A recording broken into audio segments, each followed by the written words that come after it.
Ayan, kumuha tayo ng ating lemongrass na gagamitin sa ating menu ngayong araw na ito.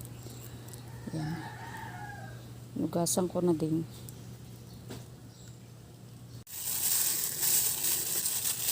Maghiwa tayo ng ating gagamitin na sibuyas.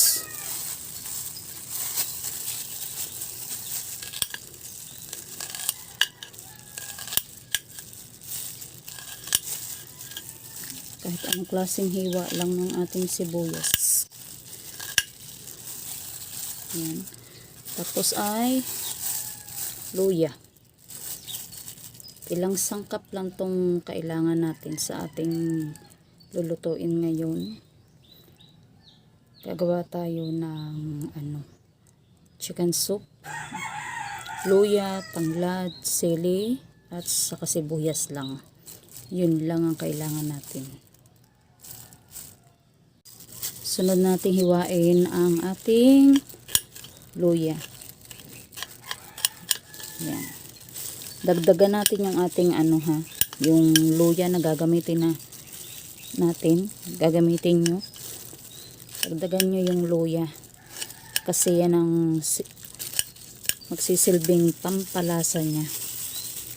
Saka masarap sa manok yung maraming luya para pampawala yan ng lansa niya.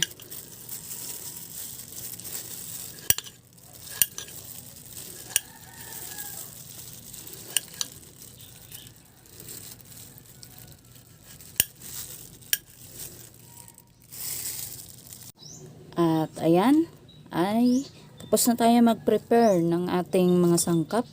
Ngayon naman ay ilalagay na natin ang ating mga kakailanganin sa ating pagluluto. Ang ating mga sangkap syempre ay lagay na natin yung ating luya, sibuyas. Tapos ay syempre ang ating tanglad, ang lemongrass, sili. Ayan, hindi naman yan naaanghang na masyado. At siyempre, ang manok natin, na native na manok, ilalagay na natin dyan. Tapos ay isasalang na natin. Buo na native na manok ang ating lulutuin. Siyempre, hindi mawawala ang ating asin. At ang ating seasoning na gagamitin natin. Para siyempre, may lasa naman ng ating lulutuin. Simple lang tong lutuin, pero nako, the best to. Native na manok ang ating lulutuin ngayon. Yan. Dito tayo sa labas ng bahay nagluto para tipid sa gasol. Ayan. Ay nako, iitim na ang aking kaserola. Ayan. Dito tayo sa labas para sa shop. Outdoor tayo magluluto. Ayan. Diba? At yan ay walang bubong. Ang bubong niyan ay ang bubong niyan ay dahon. Ayan. Ganyan. O diba?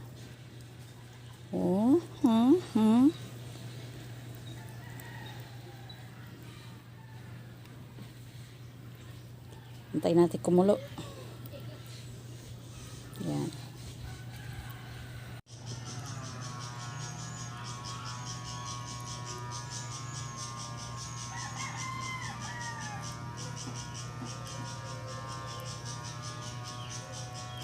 Ayan, maitim na ang aking kasirola.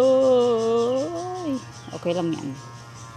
Iis-isin lang natin yan. Diba? Ito ko sa labas nagluto. Diba? Ayan yung mga kahoy ko. Nasa gilid lang.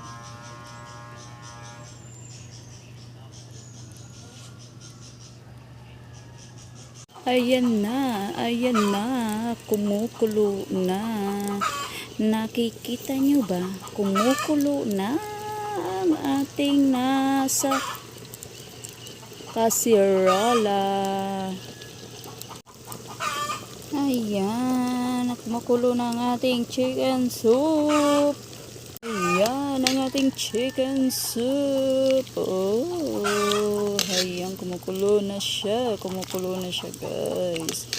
Buong manok to, buong manok. Ayan, oh. Ayan ang ating chicken soup. Ayan, oh. Buong manok ang ating niluto. Ayan, oh. Ayan ang ating nilutong chicken soup. Buong manok. Ating pinakuluan sa mga sangkap. Ayan. The best ang sabaw nito, guys.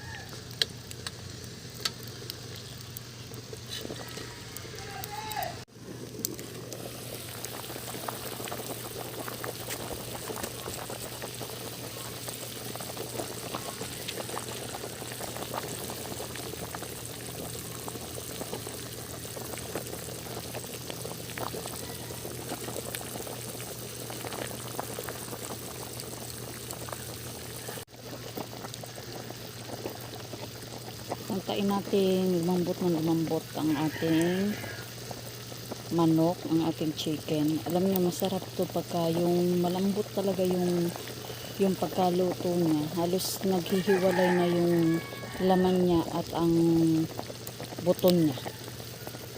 Kaya na masarap dito.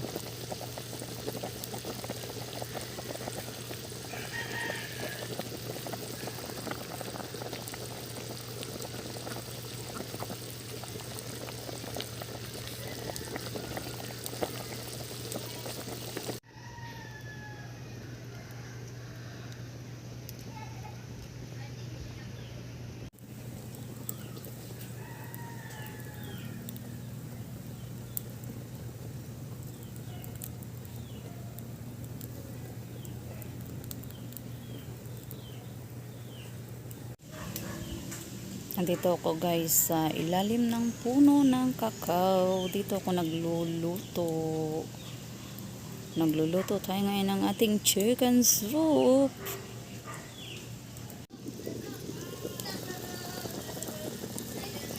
Ayun. At mukhang malambot na ang ating chicken soup. Yan, oh.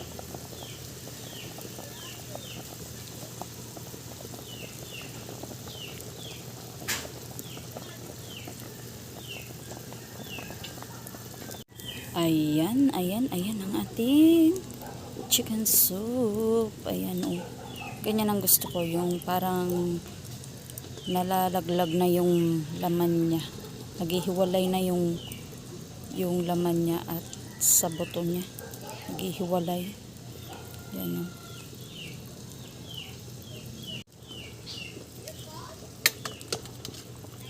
Tikman natin ang sabaw.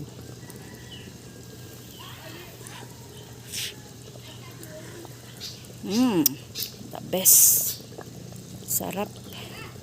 Dagdag tayo ng asin. Kasi tinikman ko, natatabangan pa ako. Pero kung may fish sauce kayo, yung patis na brown, pwede yun ang gamitin nyo. Pampaalat.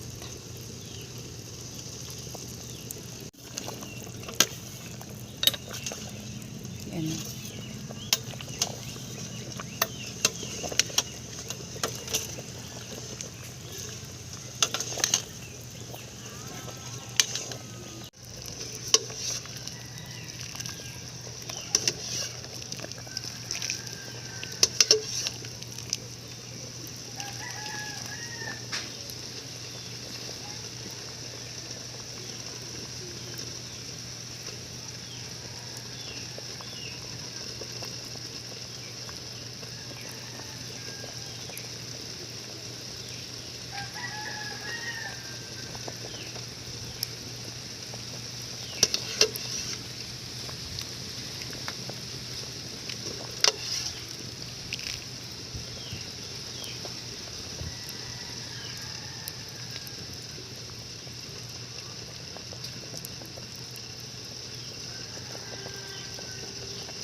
at luto na ang ating chicken soup. Yan. Ang sarap-sarap ng sabaw niya. Sobra. Sabaw pa lang ay solved na. Ulam na guys. Ayan, mainit. Mainit pa talaga. Ayan ang ating niluto ngayong araw na ito. At ayan, ready to serve na. Kailangan na natin ng kanin. Ang sarap guys. Ayan. Pagpapawisan ka talaga nito.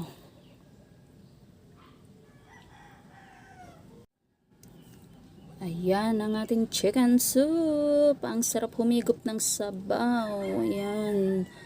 Grabe. Sobrang sarap talaga nito. Ayan. Sabaw pa lang ay ulam na. Talaga naman. Ayan oh. Malambot siya talaga. Yan ang masarap sa ganitong luto ng manok. Yan.